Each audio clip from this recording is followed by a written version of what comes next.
Assalamualaikum warahmatullahi wabarakatuh. Bismillahirrahmanirrahim. Alhamdulillahi rabbil alamin alladzi ja'ala as-salata tariqatal muttaqin wa ja'ala fiha qur'aini sayyidil mursalin wa ruknan min arkaniddin wa ja'ala fiha jannata ajilatil muhibbin wa ba'dana asraril ashiqin wa salatu wassalamu ala sayyidina Muhammadin rasuli rabbil alamin wa syafi'il musnibin wa ala alihi wa ashabihi wa itratihi tahirin salatan wa salaman daiman ila yaumiddin. Subhanaka la ilma lana illa ma'alamtana innaka antal alimul hakim. Rabbi syrah li sadri wa yassir li amri wahlul 'uqdatan min lisani yafqahu qawli. Allahumma yassir wa la tu'assir bitammin bil khair wa la hawla wa la quwwata illa billahil aliyyil azim. Amma ba'd. Yang dimuliakan tuan-tuan imam, tuan muazzin, barisan dari Jawatan Qasam Masjid, seterusnya sidang hadirin yang telah diberi keizinan oleh Allah Subhanahu wa taala untuk berada di tempat yang paling mulia di sisi Allah, yaitu masjid, tempat yang disukai oleh Allah. Ketetapan pula pada malam ini, malam yang begitu berkat, bulan yang begitu mulia, maka tuan-tuan dan puan-puan yang hadir pada malam ini adalah orang yang dimuliakan oleh Allah Subhanahu wa taala. Kita telah masuk satu Ramadan pada malam ini, yang mana apabila kita masuk saja bulan Ramadan, satu Ramadan, kita berdoa, Allahumma salimni di Ramadan. Ya Allah, sejahterakan aku sehingga datangnya Ramadan. Wasalim Ramadan ali, sejahterakan Ramadan bagiku. Watasalamhu minni mutaqabbala, dan terimalah dariku ibadat pada bulan itu. Mudah-mudahan kita senantiasa istiqamah dalam melakukan ketaatan kepada Allah SWT. InsyaAllah pada malam ini untuk kita kongsikan bersama, mungkin ada beberapa hal yang kita terlepas pandang ataupun tidak kita mengambil berat dalam mengqadha solat kita, sebagaimana kita pada bulan Ramadan ataupun sebelum masuknya Ramadan, kita sangat prihatin untuk mengqadhakan puasa yang tertinggal. Tetapi bagaimana dengan solat kita? Jadi pendapat yang tahqiq, pendapat yang benar dalam perkara qadha, yang juga merupakan pendapat jumhur majoriti ulama, adalah orang yang meninggalkan solat dengan sengaja wajib mengqadhakannya dengan segera, al-wajib al-fawri. Wajib dia mengqadhakan solatnya itu. Kenapa topik ini dibawa pada malam ini? Kerana inilah peluang bagi kita. Di saat kita itu dijemput oleh Allah Subhanahu wa taala untuk menunaikan ubudiyah ibadat, kita ambil peluang untuk mengqadhakan solat yang pernah kita tinggalkan secara sengaja, mungkin selepas kita balik dulu, waktu kita remaja dulu. Di saat tuan imam berniat dengan solat sunat tarawih, soli sunatan tarawih rakatani imam lillahi ta'ala, kita di belakang tuan-tuan dan puan yang ada tertunggak solat fardu, boleh dia mengqadhakan solat dengan mengikut perbuatan imam. Boleh kita qadhakan solat subuh kita. Tak perlu untuk kita membaca kunut, kerana kunut itu hanyalah sunat ab'ad yang bukannya rukun di dalam solat. Tetapi yang penting adalah untuk kita menunaikan hak Allah terlebih dahulu. Disebutkan afdullah, tunaikanlah hak Allah. Wallahu haqqu bil wafa. Kerana hak Allah itu lebih utama untuk ditunaikan. Begitu juga orang yang lupa dan tidur. Wajib mengqada'kan solatnya ketika sudah ingat, bagi yang lupa dan bangun daripada tidur, bagi yang tidur. Ini yang menjadi polemik pada hari ini, yang mana di dalam hadis tidak disebutkan tentang orang yang sengaja meninggalkan solat apakah perlu diqada' atau tidak. Yang disebut di dalam hadis ialah tentang orang yang tertidur dan orang yang terlupa. Sebagaimana yang diriwayatkan oleh Abu Qatadah radhiyallahu ta'ala, beliau berkata, para sahabat ada menceritakan kepada baginda Nabi SAW tentang mereka tidur sehingga terlepas solat, lalu baginda Nabi SAW bersabda, annahu laisa fi naumi tafritun wa innama tafritu fil yaqazah. Sesungguhnya tidaklah pada tidur itu kecuaian. Kerana tertidur tidak ada kecuaian. Kecuaian itu berlaku ketika jaga. Wa idza nasiya ahadun salatan aw nama anha falyusalliha idza zakaraha. Maka apabila salah seorang kamu lupa solat atau meninggalkannya kerana tertidur, maka hendaklah dilakukan apabila ingat. Jadi di dalam hadis ini menyebut tentang orang yang lupa, orang yang tertidur. Tidak disebut tentang orang yang sengaja meninggalkannya. Tetapi harus kita faham, hadis ini menunjukkan jika meninggalkan solat secara tidak sengaja kerana tidur atau lupa pun diwajibkan mengqada'kannya, maka meninggalkan secara sengaja tentulah lebih baik lagi, lebih wajib lagi untuk mengqada'kannya. Inilah yang difahami sebagai al-kitab ataupun qiyas aula ataupun disebut sebagai qiyas jalil. Kerana di dalam usul fiqh menyebutkan babut tanbihi bil adana alal a'la. Bab memberikan perhatian dengan yang lebih ringan atas yang lebih berat. Dalam contoh ini, tuan-tuan dan puan, yang lebih ringan merujuk kepada meninggalkan solat secara tidak sengaja. Kerana tertidur, mungkin terlupa. Dan yang lebih berat merujuk kepada meninggalkan secara sengaja. Itu lebih berat lagi. Maka wajib dia mengqada'kannya. Dalam hadis lain, baginda Nabi SAW bersabda, Fadainullahi haqqu an yuqda. Maka hutang Allah lebih utama untuk dibayar. Kerana polemik ini berlaku dalam masyarakat kita disebabkan mengambil pendapat yang syaz, pendapat yang lemah. Ada satu dua ulama seumpama Imam Ibnu Taimiyah rahimahullah ta'ala yang tidak mewajibkan bagi orang yang sengaja meninggalkan solat untuk mengqada'kannya. Baginya cukup dia beristighfar, cukup bertaubat kepada Allah SWT. Tetapi harus kita faham, dalam pengambilan hukum ahli sunnah wal jamaah, kita mengambil hukum daripada Al-Quran, kita mengambil hukum daripada Al-Sunnah, kita mengambil hukum daripada ijma' ulama', kesepakatan ulama' dan juga kias. Tidak boleh kita mengambil satu dua ulama' yang mengatakan tidak wajib qada', lalu kita mengambil pendapat untuk meraihkan rukhsah ataupun keringanan ataupun hawa nafsu kita. Mengeksploitasikan rukhsah, hukumnya haram. Hukumnya haram. Iaitu kita mengambil pendapat yang lemah, pendapat yang ringan dalam satu-satu masalah. Seumpama melakukan talfiq. Apa itu talfiq? Menampal-nampal mazhab di dalam satu ibadat. Itu juga hukumnya haram. Kerana ada mazhab yang berpendapat bahawa menyentuh antara seorang lelaki dengan wanita itu tidak membatalkan wuduk. Tetapi di dalam mazhab Syafi'i, batal wuduk kita itu. Maka kalau kita menampal-nampal mazhab, itu adalah orang yang ikut hawa nafsu.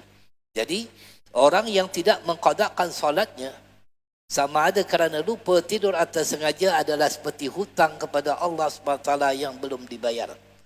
Malah tuan-tuan dan perempuan, hutang dengan manusia pun wajib untuk kita lunaskan. Kita seringkali menghadiri majlis pengkebumian seseorang. Sebelum dibawa mayat yang nak dikebumikan tu, ahli waris akan menyebut, seandainya si mati ada hutang piutangnya, tolonglah beritahu kepada kami warisnya.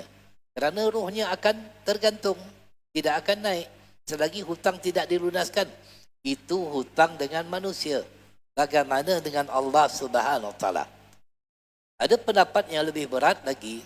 Kalau kita melihat daripada kitab Fathul Mu'in pada Hamishi I'anah al-Talibin yang disebutkan wa banadiru man marra bi fa'itin wujuban inqadi bila uzrin wal yazama qada'u fawra. Dan wajiblah menyegerakan oleh orang yang meninggalkan solat untuk mengqada'kan solat yang luput itu. Jika yang luput itu tanpa ada uzur, iaitu sengaja ditinggalkan, maka wajiblah diqada'kan dengan segera.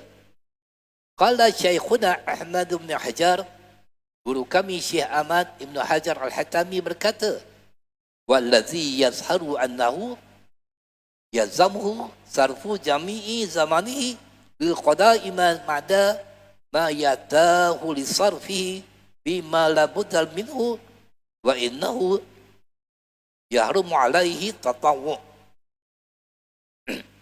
Dan menurut apa yang zahir sesungguhnya, wajiblah digunakan seluruh masanya untuk mengqada'kan solat, kecuali hal-hal yang memang perlu dilakukannya. Dan pendapat ini agak berat, haram dia melakukan pekerjaan-pekerjaan sunat. Jadi kalau dia hanya melakukan solat sunat, seumpama solat sunat tarawih, solat sunat ba'diyah, qabliyah dan sebagainya, sehingga kan dia tidak mengambil peluang, mengambil masa untuk mengqada'kan solat fardunya itu, maka hukumnya haram mengikut Syekh Ahmad Ibn Hajar Al-Haytami, yang menunjukkan betapa beratnya tentang perintah sembahyang ini, untuk kita menunaikan hak Allah dengan sebenar-benarnya.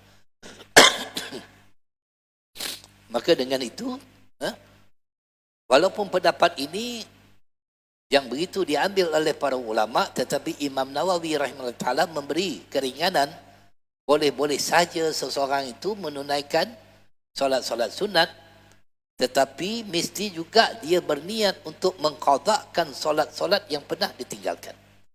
Bagaimana Imam Nawawi dalam Syarah Muslim menyebutkan seseorang yang meninggalkan solat fardu wajib mengqada'kannya. Yang kedua, jika meninggalkan kerana uzur yang memaksa, maka qada' boleh dilambatkan, tetapi sunat dia menyegerakannya. Kerana kita takut seandainya kita dijemput oleh Allah Subhanahu Wa Taala sedangkan hutang kita masih ada lagi. Yang ketiganya, jika meninggalkan tanpa ada apa-apa keuzuran, umpamanya meninggalkan kerana sengaja, maka wajib qada' dengan segera. Tidak boleh bermain-main dengan solat. Kenapa kita sentuh tentang bab solat ini begitu penting, tuan-tuan dan puan-puan?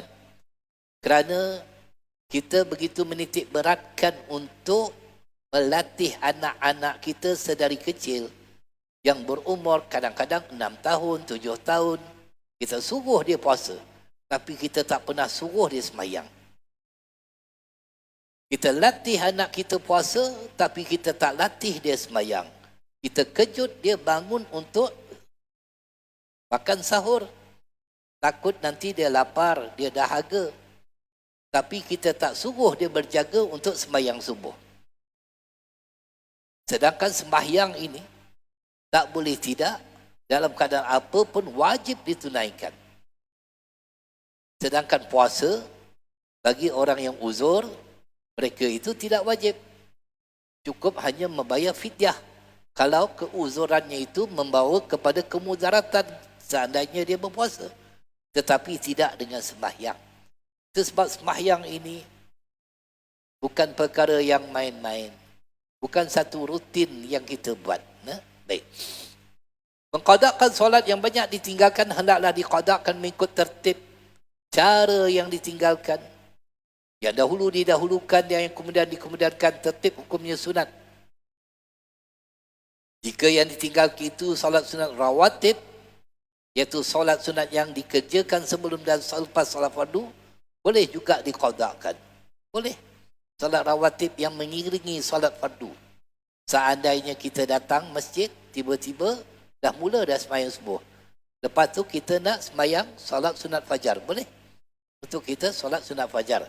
Kerana solat sunat fajar ini terlebih baik daripada dunia dan seisinya. Kemudiannya solat sunat yang dikerjakan kerana sebab-sebab khusus, umpamanya solat sunat khusus Asyam, iaitu solat gerhana matahari atau gerhana bulan, ataupun solat istiqa, iaitu minta hujan. Ini tidak disyariatkan mengqadakannya jika sudah terlepas waktunya. Begitu juga dengan solat sunat tarawih yang akan kita buat sebentar lagi. Pada bulan lain tak ada lagi dah. Jadi tuan-tuan dan puan-puan yang rahmati Allah Subhanahu Wa Taala, begitu agungnya ibadat solat ini yang sepatutnya kita mengambil berat, dan solat ini merupakan satu kerehatan yang Allah Subhanahu Wa Taala bagi kepada kita. Sehingga kan Sayyidina Rasulullah sallallahu alaihi wasallam menyeru kepada Sayyidina Bilal, ya Bilal, rehna bis solah. Rehatkan kami dengan sembahyang. Sembahyang ini bukan satu bebanan, tetapi sembahyang ini merupakan satu kerehatan yang Allah bagi kepada kita. Sebentar lagi kita juga akan solat secara berjemaah, solat isyak. Kemudiannya diikuti dengan ba'diyah isyak. Ba'diyah isyak, tuan-tuan dan puan-puan, jangan sekali-kali kita tinggalkan. Jangan hanya kita mengejar solat sunat tarawih sehingga kita meninggalkan ba'diyah isyak. Ba'diyah isyak ini hukumnya sunat muakkad. Kadang-kadang kita tak buat ba'diyah isyak, lalu kita tinggalkan dan kita hanyalah menunaikan solat sunat tarawih. Baik. Jadi kita itu dah masuk pada bulan Ramadan ini, kita nak mengambil ibrah sedikit tentang bulan Ramadan. Sebagaimana yang disebutkan di dalam hadis, inna rabbikum fi ayyama darikum nafhatin ala fata'arradu laha. Sesungguhnya bagi Allah Subhanahu Wa Taala itu, Tuhan kamu pada setiap hari ada waktu pengurniaannya. Maka hendaklah kamu sekalian merebutnya. Pada bulan Ramadan ini, waktu pengurniaannya banyak. Begitu banyak yang dianugerahkan oleh Allah SWT. Kadang-kadang di antara kita itu mengejar anugerah Lailatul Qadar pada bulan Ramadan. Kalau mengikut pendapat daripada Sayyidina Anas bin Malik radhiyallahu ta'ala, Lailatul Qadar berlaku pada malam pertama bulan Ramadan. Itu pendapat Sayyidina Anas. Itu sebab jangan kita hanya mengejar pada 10 yang terakhir. Adapun pendapat daripada Sayyidina Ali bin Abi Talib karamallahu wajhah mengatakan berlaku pada 19 Ramadan. Imam Hasan Al-Basri mengatakan berlaku pada 10 malam kedua, iaitu 11 sampai 20 Ramadan. Jadi istiqamah dalam melakukannya. Sayyidina Ibn Mas'ud mengatakan berlaku pada malam nuzul Al-Quran, iaitu 17 Ramadan.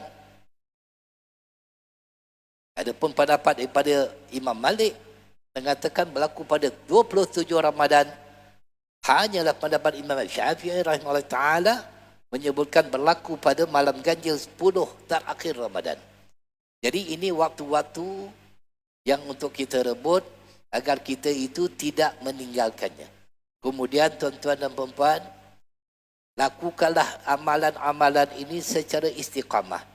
Ahabbu a'mali ilallah ta'ala adwamuha wa in qalla. Amalan yang paling dicintai oleh Allah adalah amalan yang berterusan walaupun sedikit. Tak kisah kalau masjid ini melakukan, dikhabarkan 20 rakaat tarawih. Yang nak buat 10 silakan. Yang nak buat 8 silakan. Tetapi harus diingat, sebelum kita balik, tuan-tuan yang buat 8 ataupun setelah kita balik, jangan sekali-kali meninggalkan solat sunat witir. Walaupun 1 rakaat. Kadang-kadang kita balik selepas daripada 8 rakaat, langsung kita tidak melakukan solat sunat witir. Solat sunat witir ini solat yang sangat disukai oleh Allah Subhanahu wa ta'ala. Memang di dalam mazhab kita, mazhab Syafi'i, ia sunat muakkad, tetapi dalam mazhab Hanafi ia merupakan perkara yang wajib. Kerana mereka berpegang kepada hadis al-witru haqqun faman lam yutir falaisa minni. Sembahyang witir itu satu hak. Maka sesiapa yang tidak mengerjakannya, ia bukan dari kalangan kami. Jadi, yang nak balik 8 nanti, lengkapkan dengan solat sunat witir. Tak kisahlah. Kemudian, bagi mereka yang solat, Masya Allah, tabarakallah, 20 rakaat, silakan 20 rakaat. Tetapi harus menjaga hati. Menjaga hati agar tidak berburuk sangka kepada mereka yang balik pada 8 rakaat. Allah berfirman, Ya ayuhalladzina amanu syatanibu kasiran minaz zanni inda ba'da zanni is. Wahai orang-orang yang beriman, jauhilah kebanyakan dari sangkaan, supaya kamu tidak menyangka sangkaan yang dilarang, kerana sesungguhnya sebagian dari sangkaan itu adalah dosa. Jadi jangan kita memandang orang yang balik nanti sebagai orang yang tidak bersungguh-sungguh dalam ibadat. Kerana setiap mereka itu ada tujuan, ada alasan dan sebagainya yang kita tidak tahu. Mungkin ada hajatnya di rumah, mungkin dia dalam keadaan uzur. La yukallifullahu nafsan illa wus'aha. Allah tidak membebankan seseorang itu mengikut kemampuannya. Maka dengan itu saya sebutkan, yang nak buat 20 silakan, yang nak buat 10 silakan, yang buat 8 silakan. Jangan sampai yang buat 20 memperlekehkan orang yang buat 8. Ini yang berlaku kadang-kadang. Kerana kita tidak menjaga hati, yang menyebabkan buruk sangka dan pandangan yang sinis kepada orang yang tidak kuat beribadat itu, yang menyebabkan kita itu ada sifat-sifat mazmumah di dalam hati, iaitu dengan sifat riya, ujub, takbur, merasa lebih hebat daripada orang lain. Ini kena jaga betul-betul. Itu sebab puasa ini, tuan-tuan dan puan-puan dirahmati Allah SWT, bukannya hanya puasa menahan lapar dan dahaga. Dalil daripada pensyariatan puasa itu sendiri pun kita tahu, yang mana Allah berfirman, Ya ayyuhalladzina amanu kutiba alaikumus siyamu kama kutiba alal ladzina min qablikum la'allakum tattaqun. Agar kamu bertakwa. Bertakwa dengan pakaiannya. Muslimat, alhamdulillah yang hadir, menutup aurat. Jangan hanya menutup aurat ketika di dalam solat, tetapi di luar solat juga muslimat mesti menutup aurat. Ini penting. Nak menunjukkan bahawa kita itu menghayati ibadat solat yang kita lakukan.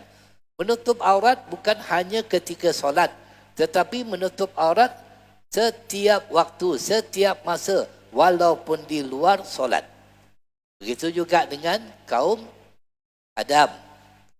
Bertakwa dengan pakaiannya, bertakwa dengan perbicaraannya, percakapannya, agar kita itu tidak berburuk sangka, agar kita itu tidak ghibah, mengumpat ataupun mengadu domba.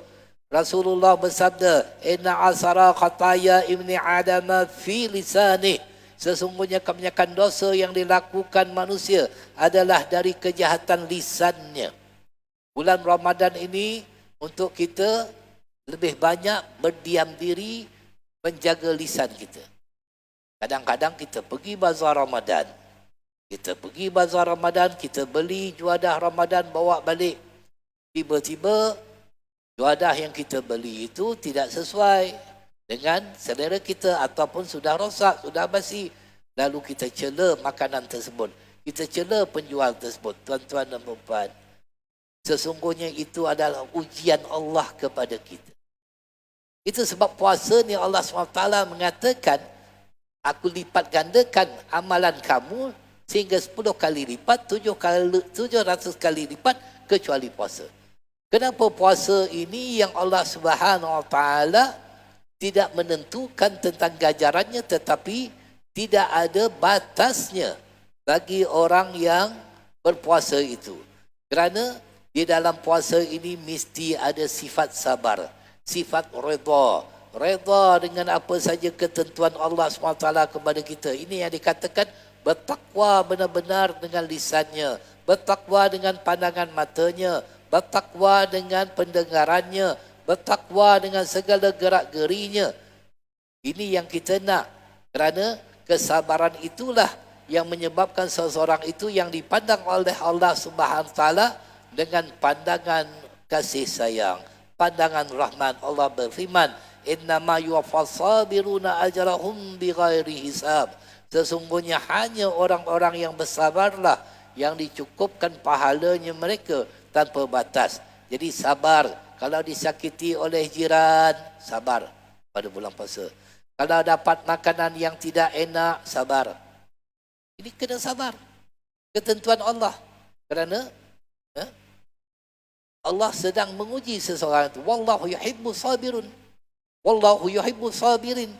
Dan Allah sentiasa mengasihi orang yang sabar. Sehingga kan orang-orang yang sabar nanti yang akan masuk ke dalam syurga diseru oleh malaikat, salamun alaikum bima sabartum.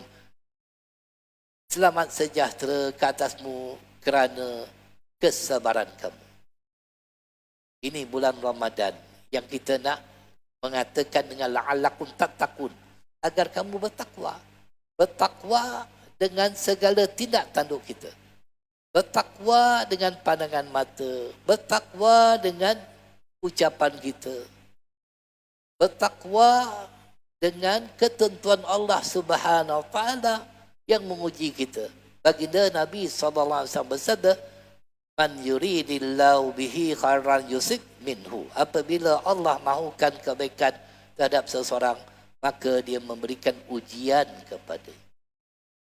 Kadang-kadang kita beli bazar Ramadan, tuan, makanan basi, tak elok.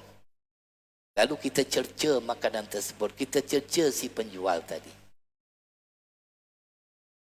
Sedangkan kita tak tahu bahawa Allah sedang menguji kita bagaimana untuk kita menyikapi apa yang telah diberi oleh Allah.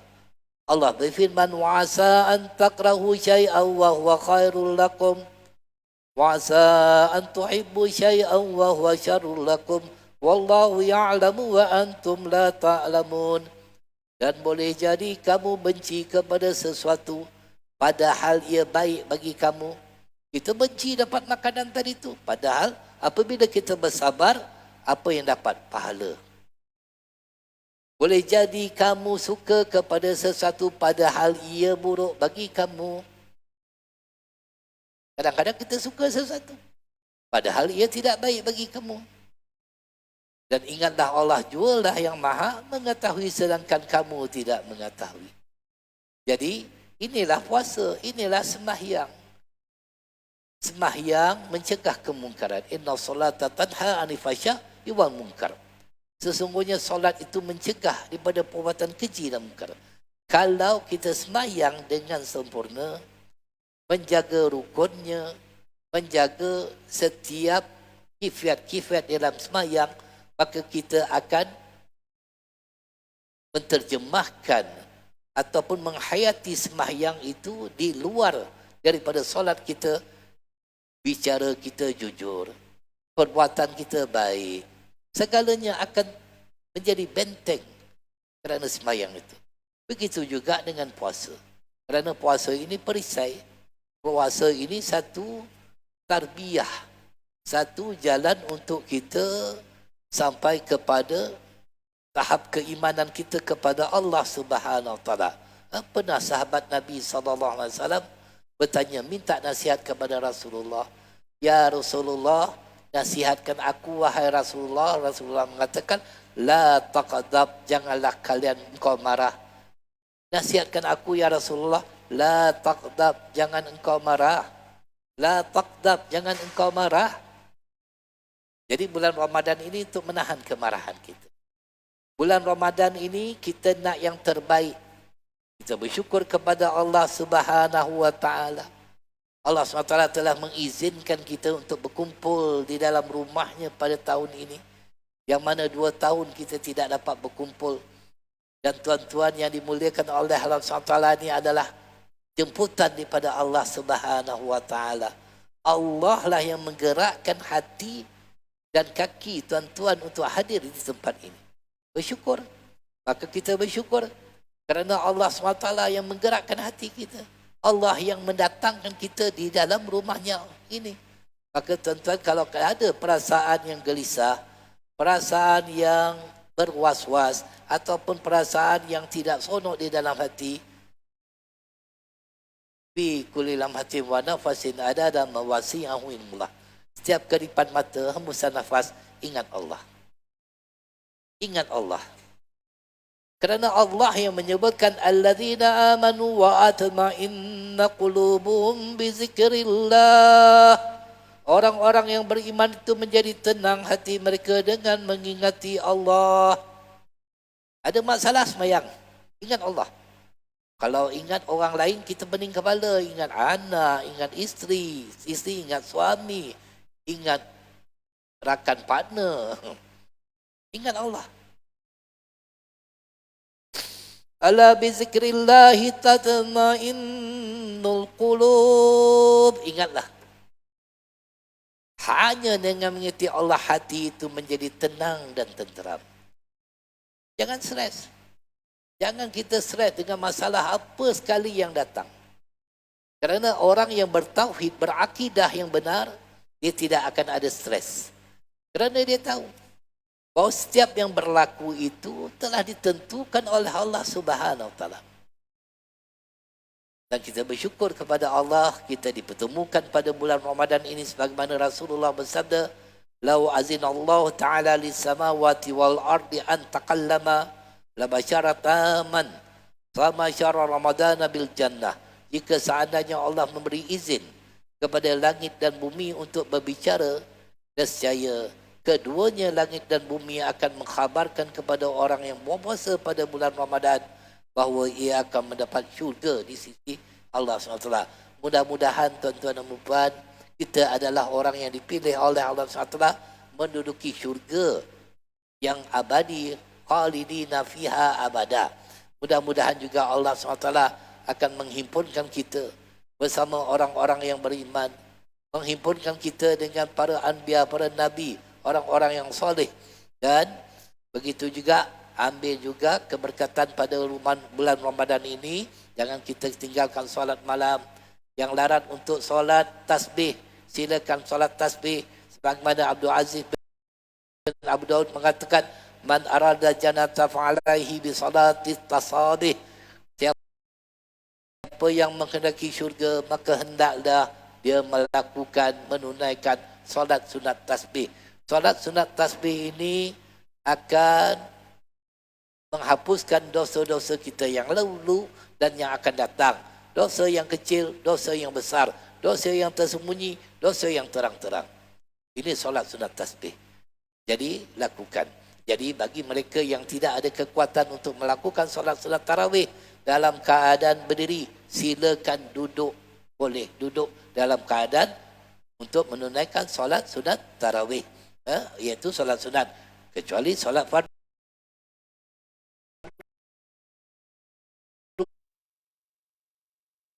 Jadi jangan risau.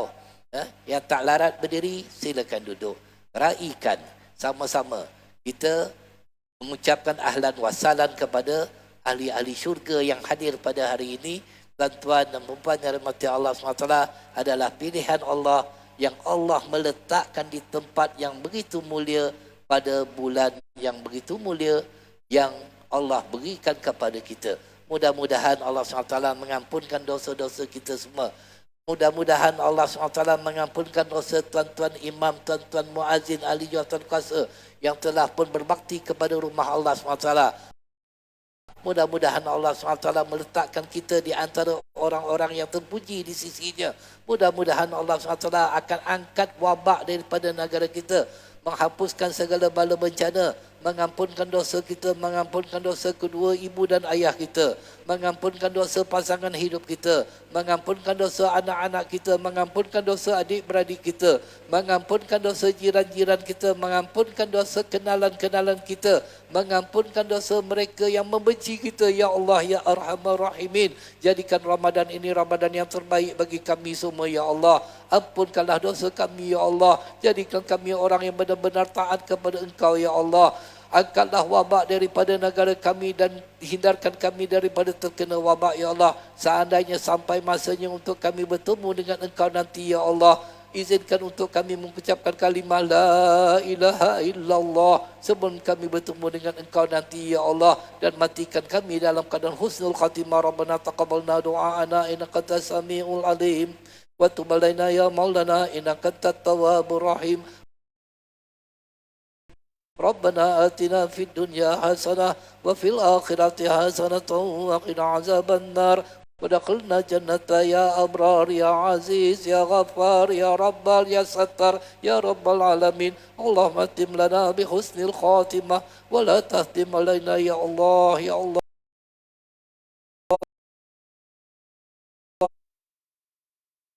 يا الله بسوء الخاتمة. صلى الله على سيدنا محمد وعلى آله وصحبه أجمعين والحمد لله رب العالمين. السلام عليكم ورحمة الله وبركاته.